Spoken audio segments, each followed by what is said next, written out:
이 룻기의 중심, 또 그 역사의 중심이 유력한 자 보아스 그가 아니라 바로 나오미와 룻이라는 사실을 보여주고 있습니다. 세상을 보면 힘 있고 권력 있는 사람, 그들에 의해서 세상이 움직이는 것 같고 그들이 세상의 중심인 것 같아요. 나는 그저 이름 없는 저 어디 변두리쯤에 있는 것처럼 생각을 하는데, 이 땅의 역사를 주관하시는 하나님, 그 하나님에게 있어서 역사의 중심은 바로 나라는 사실을 기억하시기 바랍니다. 하나님은 나오미의 고백처럼 하나님은 나오미가 가진 그 모든 것을 텅 비게 만드셨습니다. 완전히 비우게 만드셨어요.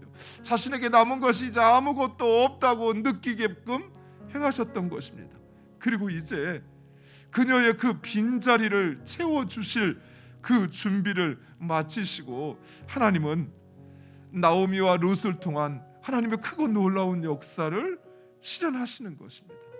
하나님 아닌, 내 삶에 하나님의 아닌, 하나님의 손길이 아닌 그 모든 것을 완전히 비울 때까지 하나님은 비우게 하시는 거예요. 왜요? 그래야만 그 자리에 하나님의 것이 채워지니까요.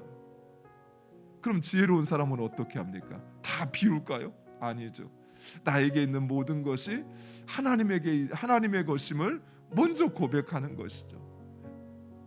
그러면 하나님은 그 이후에 하나님의 더 크고 놀라운 일들을 부어주시는 것이죠. 많은 성도들이 가끔 오해하는 것이, 예수를 믿으면 또 내가 이것을 순종하면 그동안 나를 힘들게 했던 그 문제가 해결되어지고 그리고 이제부터는 좋은 일이 펑펑 터질 것이다 라고 생각을 합니다. 물론 하나님께서는 때로는 그렇게 하기도 하십니다. 그러나 대부분의 경우 예수님을 믿는다고 해서 우리의 현실이 내가 아무것도 하지 않은 그 현실이 갑자기 변하는 것은 아니라는 것입니다. 오히려 여전히 우리 주변에는 나를 힘들게 하는 문제들이 우리들을 에워싸고 있습니다. 예전에는 문제만 보였어요. 현실이, 나를 힘들게 하는 현실이 전부인 것 같고 소망이 보이지 않았습니다. 그런데 그토록 나를 힘들게 했던 그 문제, 그것이 아무것도 아니라는 사실을 알게 되는 거예요. 여전히 내 상황은 바뀌지 않았는데, 그런데 하나님께서 하십니다. 그 하나님께서 나를 위하여 일하시고 역사하실 것을 기대하기 시작하는 거예요. 모든 것을 알고 모든 것을 통치하시는 하나님, 그 하나님에게 우연은 없어요. 즉 하나님은 이 보아스와 룻이 만날 수 있도록 그 모든 것을 섭리하셨던 것이, 언제부터? 창세전부터.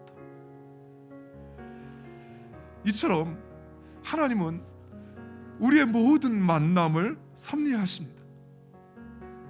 부부의 만남, 부모와 자녀의 만남, 교회와의 만남, 목회자와의 만남, 세상에서의 우리의 삶 가운데서 만나는 그 모든 만남, 이 모든 만남을 하나님께서 섭리하신 것이에요. 이처럼 하나님의 섭리를 확신하는 사람, 그는 그 어떤 만남이라도 하나님의 뜻을 쫓아 행하는 것이에요. 하나님의 섭리, 내 삶의 그 모든 것에 하나님의 섭리라고 하는 것을 확신하는 사람은 그 모든 순간에 하나님 기뻐하시는 뜻을 쫓아 행하는 것입니다. 사랑하는 성도 여러분, 여러분을 오늘 만나는 그 모든 사람들이 여러분을 위하여 선물 하나씩을 다 준비하고 있다고 한번 생각해 보세요. 그럼 여러분은 그 사람을 그냥 휙 지나쳐 버리겠습니까? 아니죠. 그 사람을 극진히 맞이하겠죠. 그를 영접하죠. 환대해야죠. 그리고 그가 가지고 온 선물 보따리를 나에게 열고 풀어줄 수 있도록 그를 용숭이 맞이해야 되지 않겠습니까? 사랑하는 성도, 하나님의 섭리를 우리가 확신한다는 것, 내 삶의 그 모든 것이 하나님의 뜻과 계획 가운데 이루어지고 있다는 것을 확신한다면 오늘 여러분이 만나는 그 모든 만남과 그 모든 사건 속에 하나님의 선하신 뜻이 있음을 믿으시기 바랍니다. 우리의 평범한 일상 가운데 우리를 위하여 준비하시고 그리고 일하시고 역사하시는 하나님을 기대하시기 바랍니다. 그리고 그 하나님의 뜻을 쫓아, 그 하나님 기뻐하시는 그 뜻을 쫓아 행하는, 그리하여 하나님께서 우리를 위하여 준비하신 크고 놀라운 일들을 경험하는 여러분 되시기를 간절히 축원드립니다.